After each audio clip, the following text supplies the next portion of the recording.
Welcome friends to another r/prorevenge video. Our first story of the day is by EWCYPCHNSKJA. Don't mess with Sandra. This tale was told to me as a warning when I first started on my post-college job. I'm relating it exactly as it was told to me. This occurred in the early 80s, so those of you who've grown up with the internet may not understand how we did things in the olden days. There were no smartphone apps to show Q codes for airline tickets. They were paper, with red carbon mess. Reservations were done by phone. It was primitive by today's standards. Players, names have been changed of course. Sandra, super sweet secretary loved by all. True, I worked with her, she was amazing. Fred, Sandra's boss. Tom, local VP, Big Shot, incoming manager from back east, Al, lead engineer on the team. This occurred in Salt Lake City, which, if you don't know, family was a huge part of the culture. Even at work, family matters took precedence, and local management knew this and allowed for it. Well, Big Shot's office minions in another corporate location noticed some slight irregularities in time cards, like days off without pre-approved vacation requests. So he got himself transferred to the Salt Lake City office to straighten things out. He was pushy, and naturally, he was quickly hated. Big Shot ended up as a middle manager between Tom, at the top, and Fred. One morning, Sandra got a call from her daughter that she was unexpectedly in town and wanted to have lunch. Naturally, Fred and Tom gave her the okay. Big Shot didn't like that, although it wasn't explained why. Maybe it wasn't by the book. Maybe he was upset that Sandra went over his head. In any event, he decided to stick his nose in. But rather than just say no, he dropped a last-minute urgent travel request on Sandra's desk, and it had to be done because he expected to fly out that afternoon. Sandra was heartbroken that she wouldn't get to see her daughter, but she had her work responsibilities.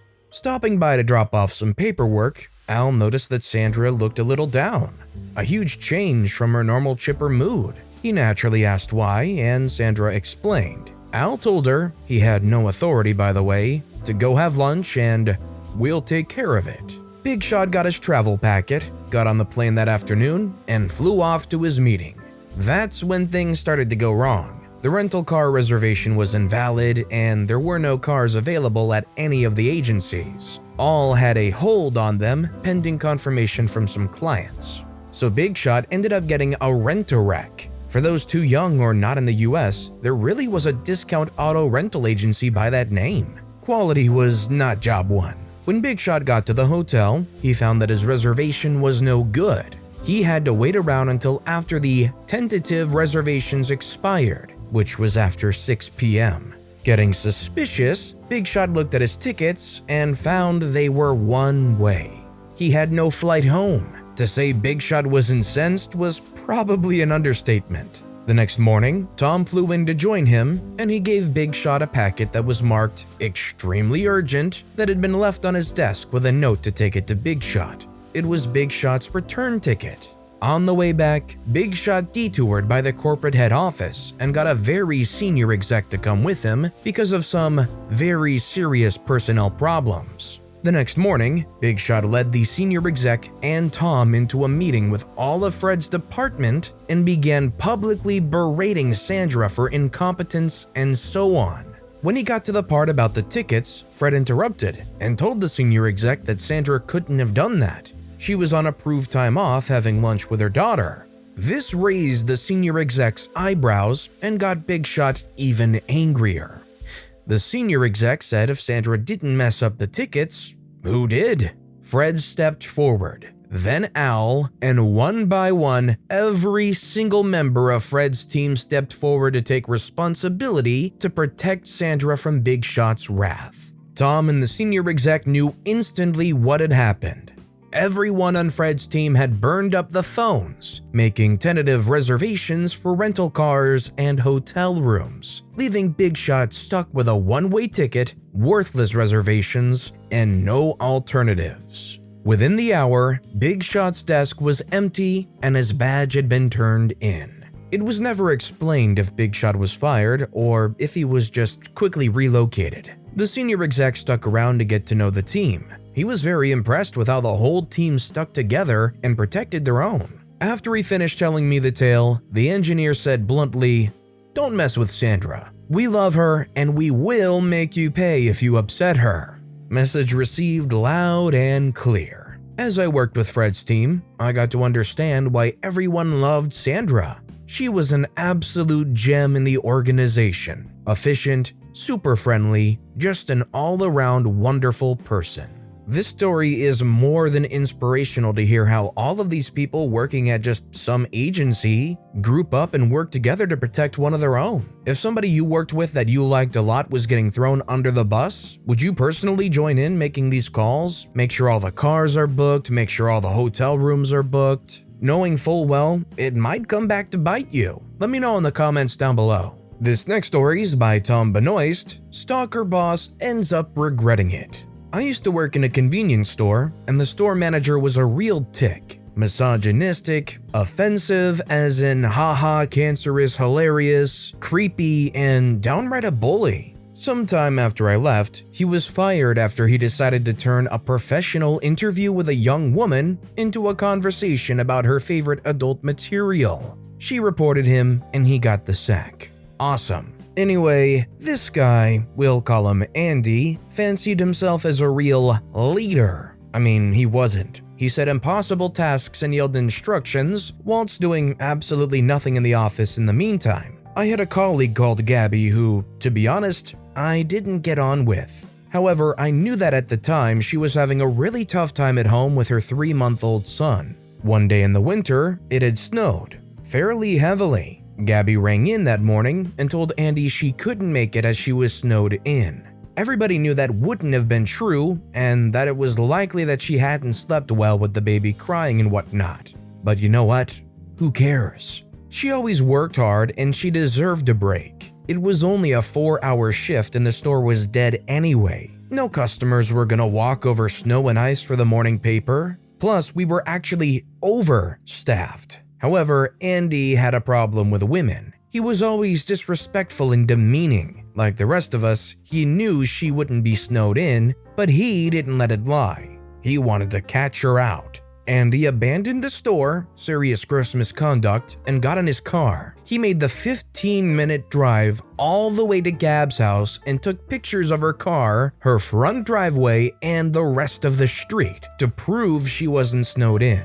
He then called her into the office at the end of the week for a disciplinary. When she came out, she was in tears. She was on a final warning, and he wouldn't want a dismissal on his quarterly record, so he basically just threatened her instead. This didn't sit well with anybody. We hated him anyway, but he went too far making a single mom cry over something so ridiculous. Well, here's the good part. What Andy didn't realize was that on the last work night out, he has drunkenly revealed to the team that he was a serial cheat. He would regularly cheat on his wife of 18 years. He also has 2 teenage sons. He would justify it as having natural male hunger. If you've ever heard a more disturbing quote.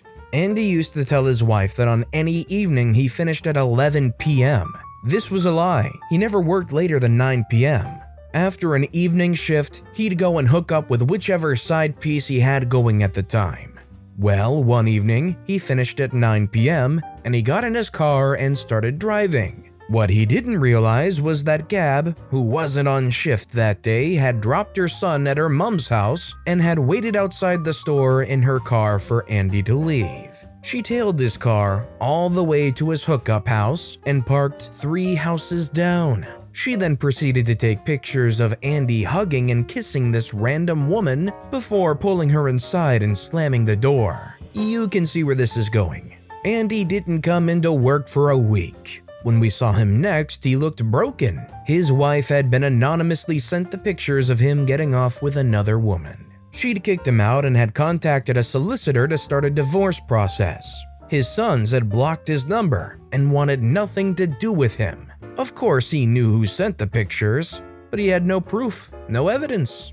Gabby stayed at the store for another 3 months before moving into a recruitment position for a pharmaceutical company. As far as I know, she's still there today and doing well. As for Andy, I have no idea whether the divorce went through or not. I blocked him on all social media after I left the company. about a month after this whole thing. What I do know is that he's a disgusting, reprehensible human who thought he was invincible. He thought he could walk all over people, bullying and belittling as he went. Well, he soon realized that nobody is invincible, and I thoroughly enjoyed watching his collapse. I was gonna say, is tailing him to his hookup house and taking pictures of them and anonymously sending his wife going too far? Well, then you remember Andy literally drove to the lady's house to begin with and took pictures of her house. So yeah, it's pretty justified. And also, the only thing that natural male hunger should make you do is calling into Pizza Hut at 11:30 p.m. This next story is by Hey Gracie. Don't share my Netflix account unless you enjoy painstakingly translating Korean. My ex and I had been together for 7 years, long enough for several components of our lives to be shared, including a Netflix account. The relationship ended after he met another woman back home. We were living overseas at the time and moved out to be with her. To not be petty and appear bitter/scorned, etc., I didn't rush to lock down any of our shared accounts. We were in completely different time zones, so I didn't realize until I was on vacation in the same continent around a year later and received the multi-screen pop-up you get when someone else is using your account at the same time that he was still using my Netflix account. I had incorrectly assumed that he would opt to not mooch off of me and open a new one. Rather than change the password, I seized the chance to be petty. I changed the settings for his profile so that he could only view shows for children under 5, and updated the language settings to Korean. Honestly, it's still one of my finest moments to date. For me, if I was paying for a Netflix profile, I guess it would have to have been a really bad breakup for me to feel it necessary to try and revoke any access to the account.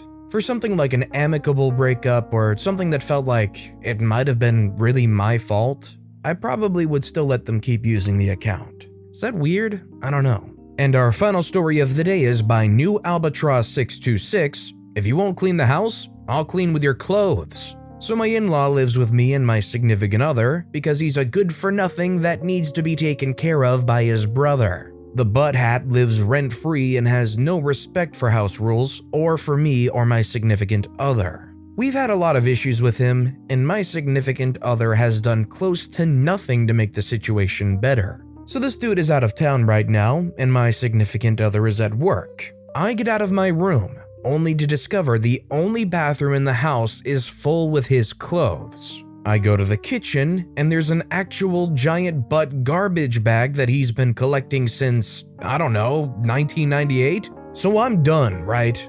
I've been living like an animal for a month, and because this excuse of an adult is supposed to leave for good eventually, my significant other wants nothing to do with the hygiene situation. So today, I dragged the giant butt bag into the butthead's room and used his t-shirt to clean my toilet. Then also threw it in his room. It's 32 degrees Celsius during the day, 90 degrees Fahrenheit, so I'm going for a what the freak happened here stench inside his room. I'm probably going to end up back at my mom's after the crap storm that is coming after my significant other, and his brother finds out what I've done. But revenge is indeed very nice and very sweet. I kind of have some level of respect for how much the significant other does care for their brother. That said, they do need to have a backbone. Just because they're their brother or they're going to move out eventually doesn't mean that they can just act like a total slob and leave all kinds of nasty mess